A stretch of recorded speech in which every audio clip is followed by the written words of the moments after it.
വിലങ്ങാട് മലയങ്ങാട് ഭാഗത്തുണ്ടായ ഉരുൾപൊട്ടലിൽ ഒരാളെ കാണാതായി. നിരവധി വീടുകൾ ഭാഗികമായി തകർന്നു. ഉരുൾപൊട്ടലിൽ മലയങ്ങാട് പാലം ഒലിച്ചുപോയി.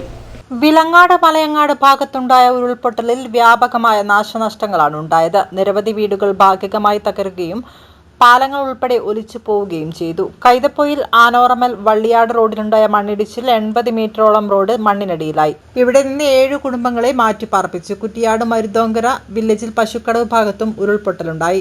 കടന്തറ പുഴയിൽ വെള്ളം കയറിയതിനെ തുടർന്ന് തൃക്കന്തോട് സെന്റർ മുക്ക് പീടികപ്പാറ പ്രദേശത്തുള്ള പുഴയോരവാസികളെ നെല്ലിക്കുന്ന് ഷെൽട്ടറിലേക്ക് മാറ്റി.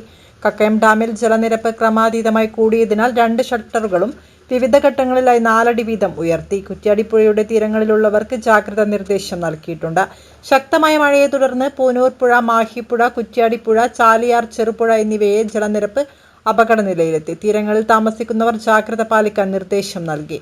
മഴ ശക്തമായ സാഹചര്യത്തിൽ ജില്ലയിലെ വിനോദസഞ്ചാര കേന്ദ്രങ്ങളിൽ സന്ദർശകർക്ക് വിലക്കേർപ്പെടുത്തി. ക്വാറികളുടെ പ്രവർത്തനം നിർത്തിവെക്കാനും നിർദ്ദേശിച്ചിട്ടുണ്ട്. കോഴിക്കോട് ജില്ലയിൽ ആകെ 41 ക്യാമ്പുകളാണ്. 196 കുടുംബങ്ങളിലെ 854 ആളുകളാണ് കഴിയുന്നത്. 100 കണക്കിന് ആളുകളെ ബന്ധുവീട്ടിലേക്ക് മാറ്റി. മണ്ണിടിച്ചിൽ സാധ്യതയുള്ള പ്രദേശങ്ങളിലെ ആളുകളോട് മാറി താമസിക്കാൻ നിർദ്ദേശം നൽകിയിട്ടുണ്ട്. നല്ല ഡിസൈൻ അല്ലേ?